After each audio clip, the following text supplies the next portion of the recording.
بسم الله الرحمن الرحيم الحمد لله رب العالمين وأفضل الصلاة وأتم التسليم على سيدنا محمد وعلى آله وصحبه أجمعين.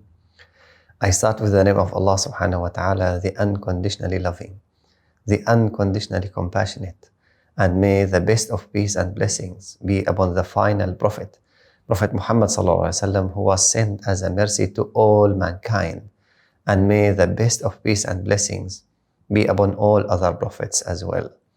Dear beloved brothers and sisters, I greet you with the greetings of Islam, the greetings of peace. Assalamu alaikum wa rahmatullahi wa barakatuh. May the peace, the mercy, and the blessings of Allah be upon you all. Today, we have a story about a man who was living in the house of Rasulullah sallallahu alayhi wasallam. He is Sayyidina Zayd Bin Harithah radiallahu anhu. Zayd was 8 years old when his mother took him with her to visit her family. But suddenly a raid happened and the tribe of the mother of Zayd was raided by another tribe, and they killed some of them, they kidnapped others, and they took what they can take from animals, they confiscate money, and they rob what they can rob, and they run away.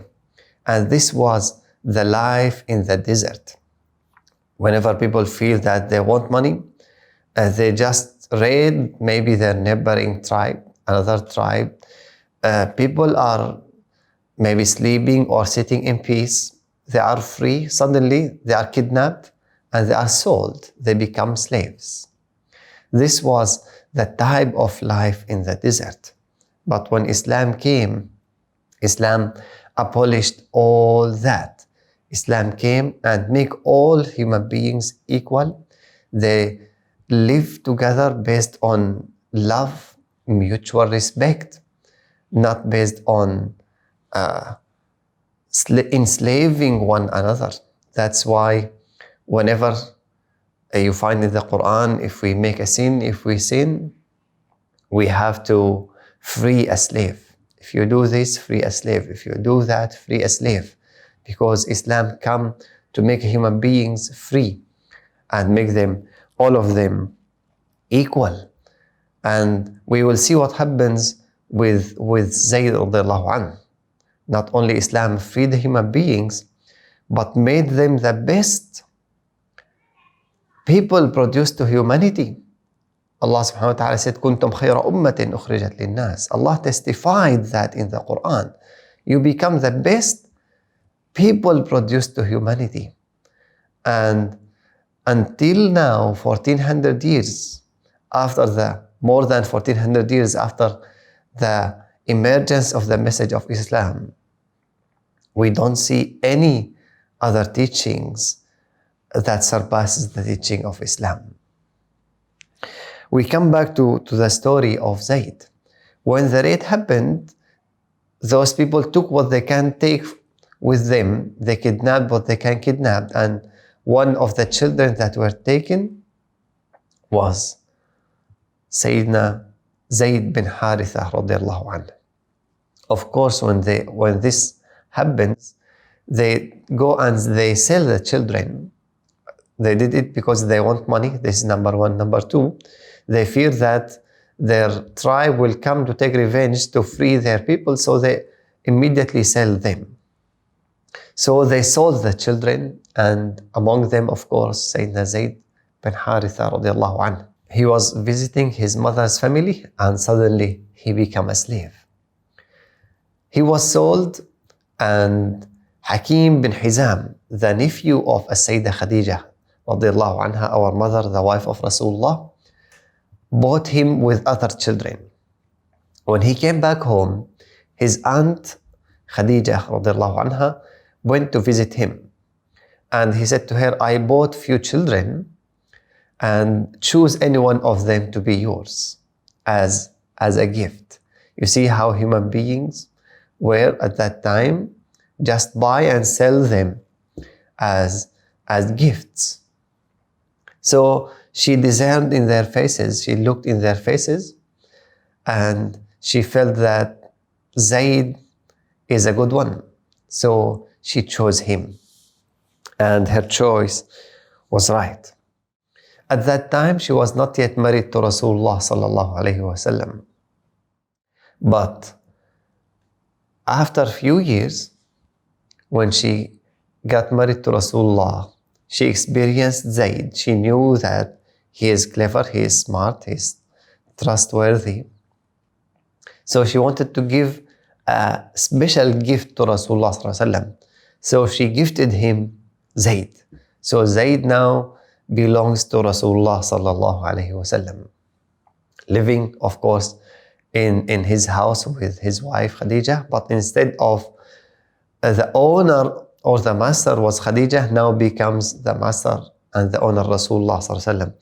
But until now, Rasulullah sallallahu alaihi wasallam is not yet a prophet. He didn't receive the first revelation. Meanwhile, the family of Zayd, especially his mother and father, were so sad for him. His father was traveling in all directions, searching for him, trying to find him. His mother was so sad, but they didn't find him. And the reason of their sadness is that they don't know whether he is dead or alive. And his father made poems about him, expressing his sadness, until when it was the time of Hajj. As we mentioned in previous episodes, Hajj is from the Sharia of Prophet Abraham alayhi salam, Prophet Ibrahim. But it was, with time, it was changed and distorted, but remains there. So still Arabs at that time, they perform Hajj, but in totally different way. And at the time of Hajj, some people from the tribe of Zayd came to Mecca for Hajj, and they met him there. They asked him about his story, and he told him what happened with him. When they went back, they immediately told his father, and his father prepared what he can prepare from money. He took with him sufficient money to ransom his son, and took his brother with him and went to Mecca. And when they came to Rasulullah sallallahu alaihi wasallam, they said to him, the father of Zayd said to him, Antum jiranullah, you are the neighbors of the house of Allah. Tukfuna al-ani, you suffice the needy, you feed the hungry, you do this, you do that. He is mentioning some of the nobility of Rasulullah sallallahu alaihi wasallam, because he was known for that, especially that his grandfather at that time, Abdul Muttalib, he was known for that. He was the chief of Mecca, and Rasulullah at that time was not yet a prophet, so he was not yet as famous as his grandfather. So the father of Zayd said to Rasulullah, we came to you, we are asking for a favor. We want to ransom our son that he is with you. So Rasulullah sallallahu alaihi wasallam asked, who is your son?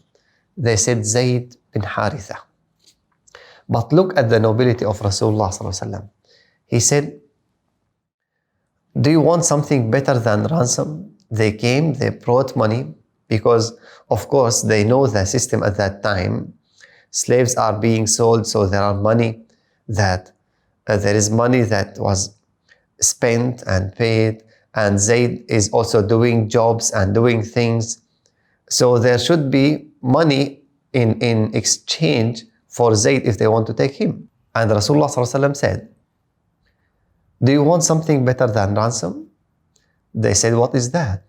He said, we give him a choice, and if he chooses you, he is yours without ransom. But if he chooses me, I'm not the one who turns his back. I'm not the one who refuses the one who chooses him. They said, you are so fair. That is, not even justice, but this is beyond justice also, because you are giving him for free despite the loss that you are going to make. But this is the nobility of Rasulullah sallallahu alaihi wasallam, even before he was a prophet. And Allah subhanahu wa ta'ala was preparing him. He is the best of the creation of Allah subhanahu wa ta'ala. So Rasulullah called Zayd. When he came, Rasulullah asked, who are those people? Zayd said, this is my father, this is my uncle. And Rasulullah said to him, you are free to choose either to go with them or to stay with me. But that was not a choice for Zayd. He immediately said, he didn't want to get time to think. He said, I will not choose anyone other than you. I won't go with my parents. Then his father was shocked.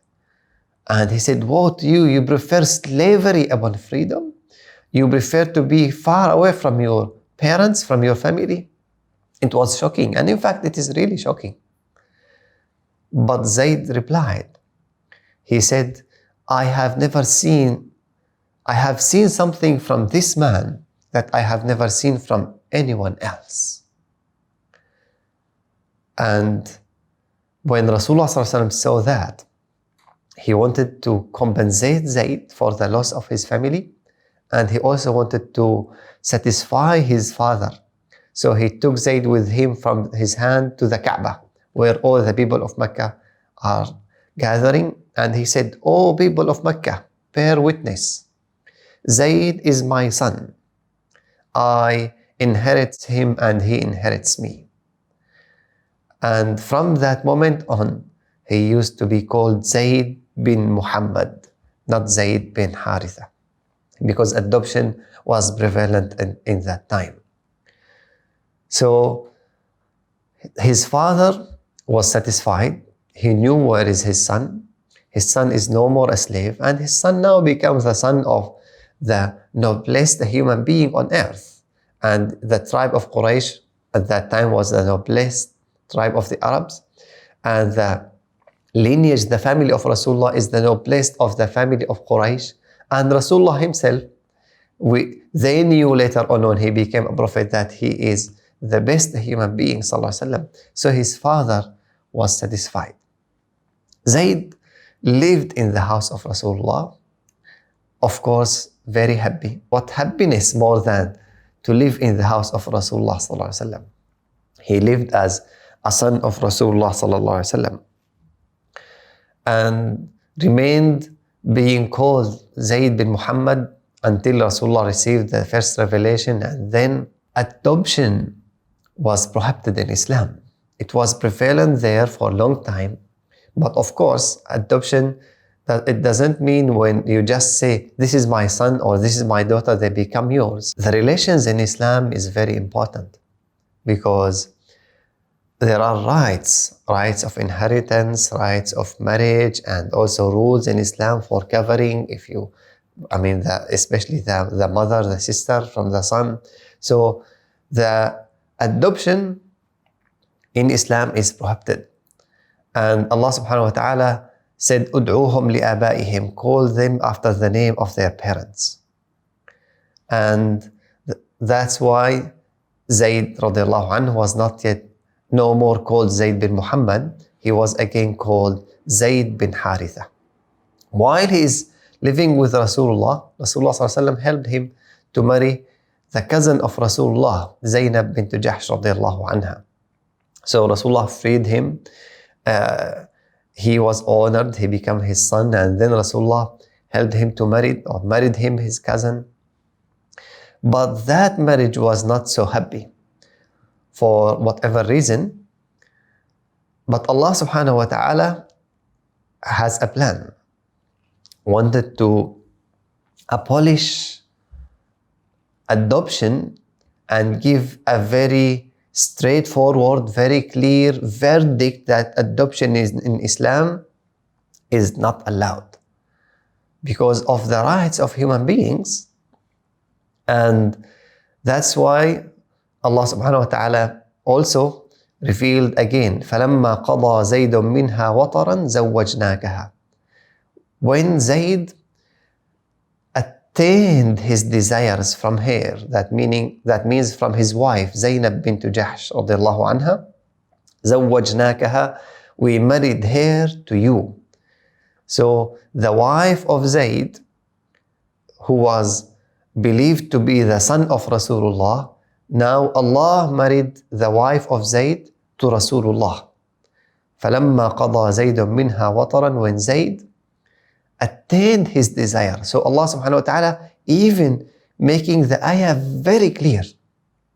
He didn't say when Zayd married her, because maybe some people in the future will come and say Zayd only made the contract, he didn't sleep with her, for example. But Allah made it very clear. He attained his desire from her, and that marriage was, completed. But then after the divorce and the process of divorce completed also, she became the wife of Rasulullah.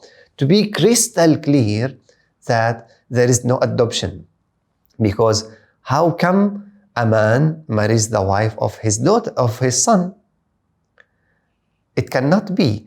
But Allah married the wife of Zayd to Rasulullah, because Allah subhanahu wa ta'ala wanted to make it very, very, very firm.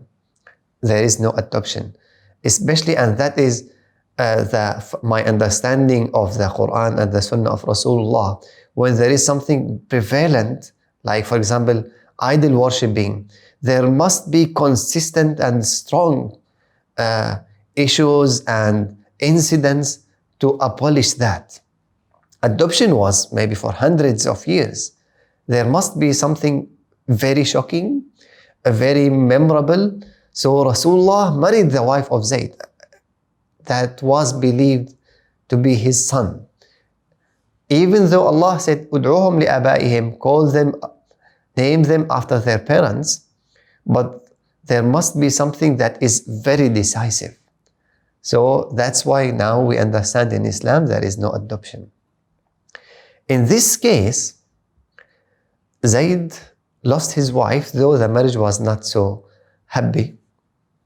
Lost his wife, but he should be compensated for that. The reward from Allah was, Zayd is the only person or the only companion of the Prophet who was named by his name in the Quran.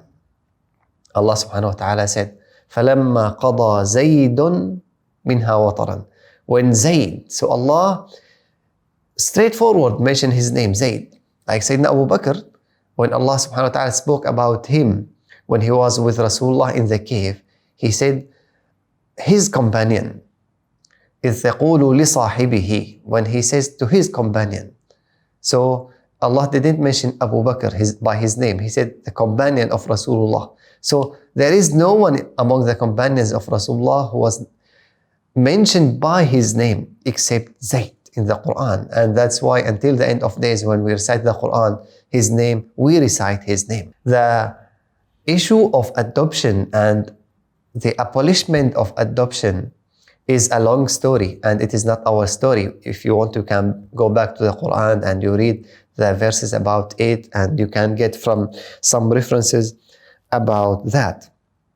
But when the Quran and Allah subhanahu wa ta'ala abolished adoption, of course, it doesn't mean that we should not be good to the people around us. Rasulullah remained very good to Zayd. He still continued living very close to Rasulullah. To be good to others, this is extremely encouraged in Islam. But to say, this is my son, no, because there are rights for other human beings.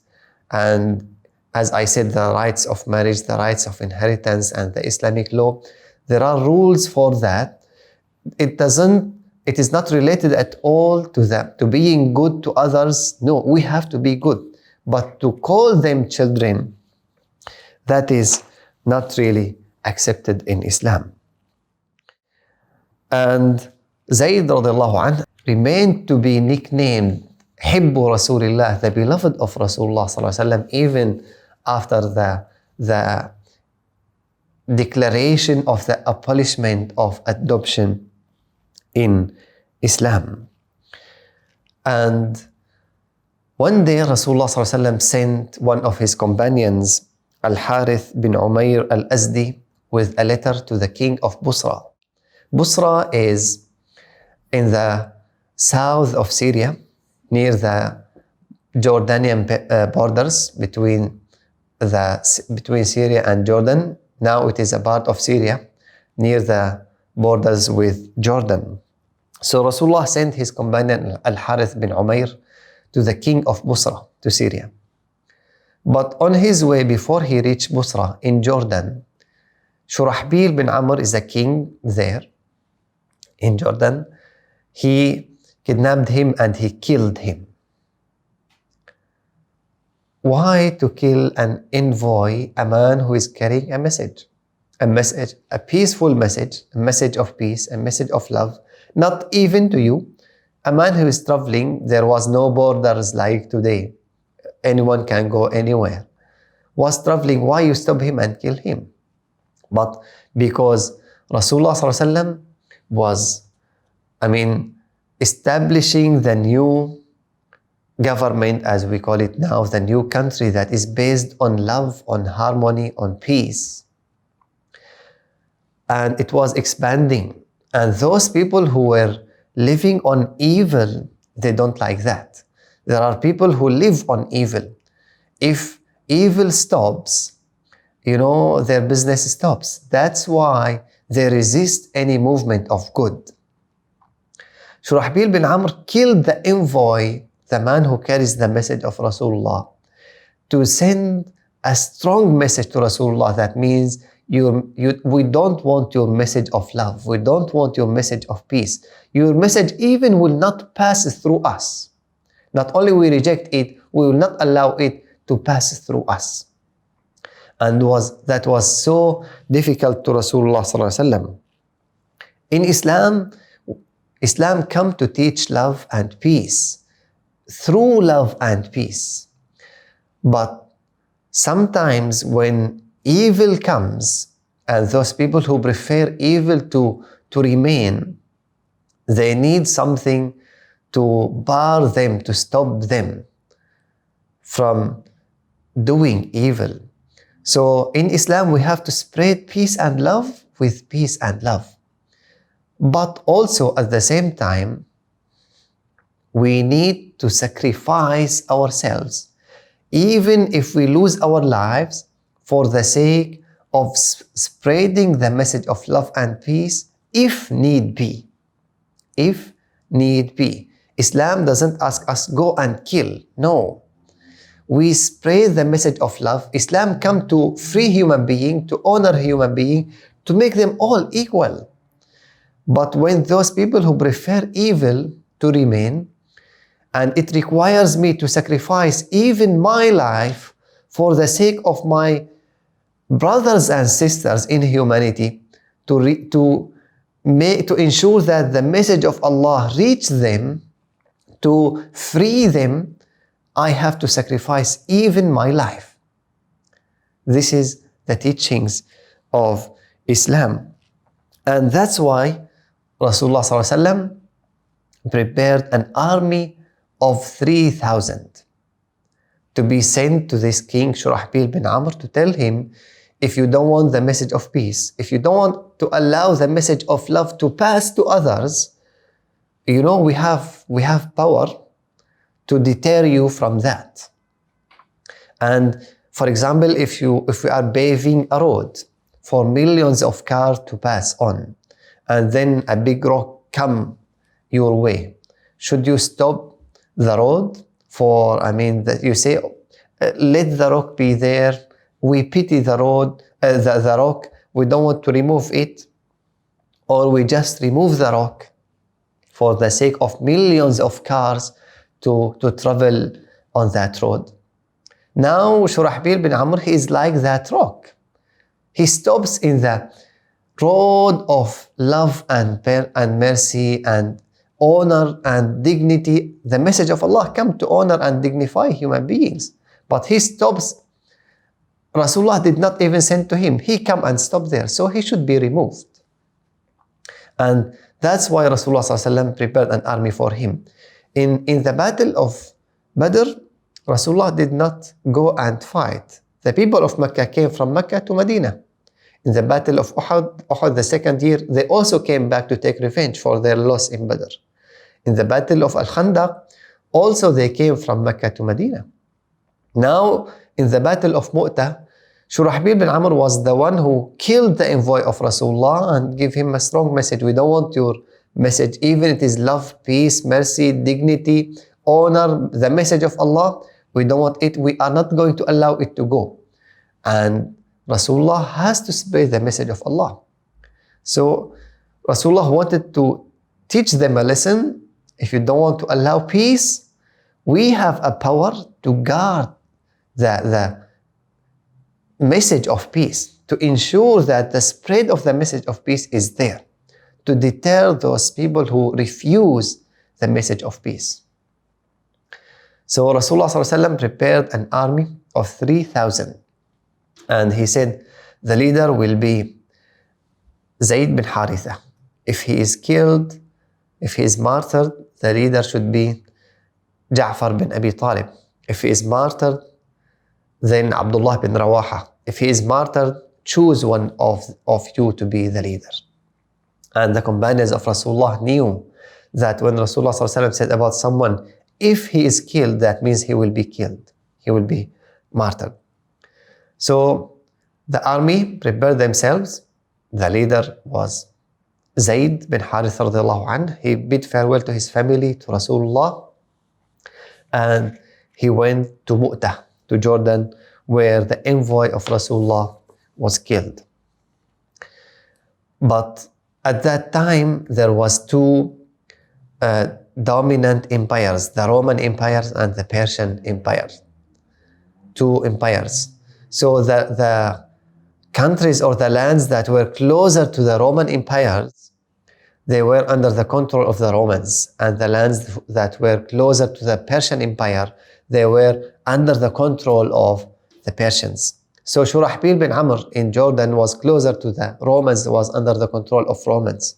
When they heard that an army coming to them, he sent to the Romans to help him. And they sent him an army of 100,000. Muslims, 3,000. The Romans came 100,000.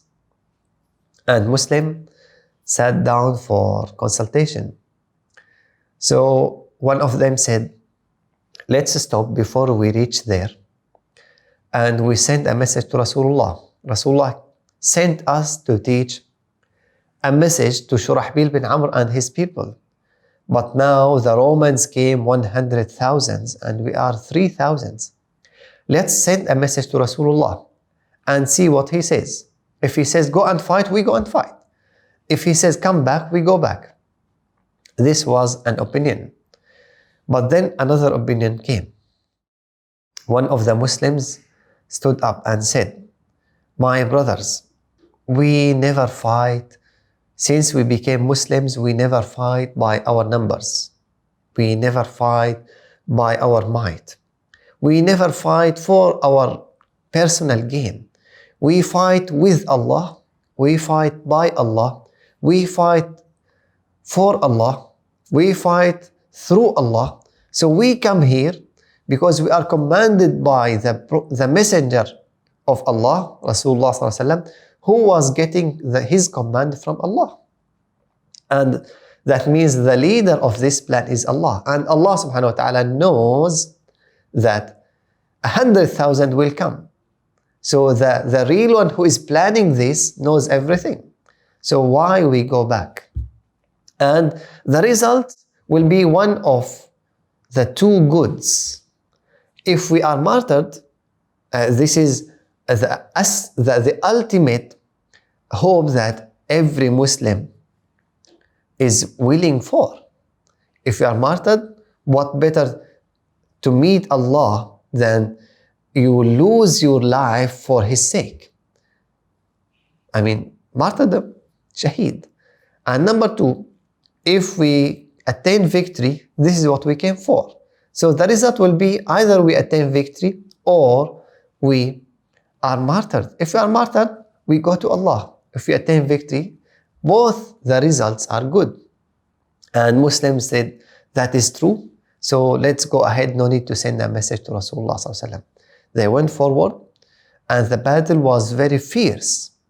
And Sayyidina Zayd was fighting bravely until he was martyred.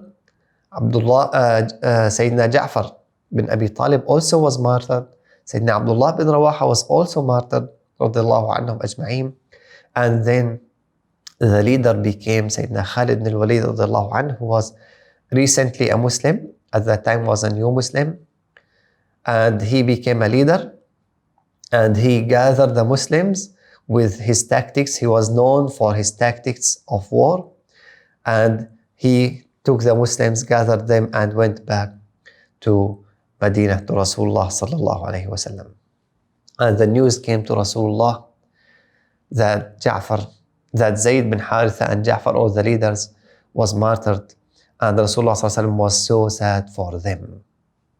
That is the end of the story today. What we learn from the story is that Zayd came to Rasulullah as a slave. But because he was attached to Rasulullah sallallahu alaihi wasallam and he followed Islam, he was freed because of the nobility of Rasulullah. He was freed. He became the son of Rasulullah. Then after the abolishment of adoption, he remained close to Rasulullah sallallahu alaihi wasallam, and Rasulullah married him, his cousin, and Baraka Ayman. He was nicknamed Hibbu Rasulillah, the beloved of Rasulullah, and also he became a commander of an army, from a slave to a commander, and he ended his life with martyrdom. He went to Allah in the best way that a human being can be after prophets and scholars. The prophets in the top levels, true scholars, al-ulama warathatul anbiya, and then martyrs come after that. And Sayyidina Zayd, of course, was a martyr and was a scholar because he was learning daily from Rasulullah sallallahu alaihi wasallam. And what is better than that? So Islam, in fact, come to upgrade, to honor, to dignify us. That is true Islam. This is what Islam comes for, not to strip people from their rights, to enslave people, to wage wars. No, all that are lies, fabricated, and propaganda against Islam. But the true Islam comes to dignify, and this is an example, from slave to a commander, and then he met Allah as a scholar and as a martyr. This is the reality of Islam. I hope that Islam dignifies us. Islam dignifies, but I hope that we understand and follow through Islam to be dignified. If we are not being honored day after day, we are not dignified, we are not upgrading ourselves, that means we are not truly following the true Islam. There is something wrong in our criteria, in our understanding of Islam, in our implementation of Islam, in our living the teachings of Islam. With that, we come to the end of the episode today. I see you inshallah in the next episode. Wassalamu alaikum wa rahmatullahi wa barakatuh. قال رسول الله صلى الله عليه وسلم: من دعا إلى هدى كان له من الأجر مثل أجور من تبعه لا ينقص ذلك من أجورهم شيئا. رواه Muslim. Prophet Muhammad, peace and blessing be upon him, said, anyone who calls to guidance will have a reward equal to the reward of those who adhere to it, without their reward being diminished in any respect. Narrated by Muslim. If you think there is guidance in this video, share it and call others to it.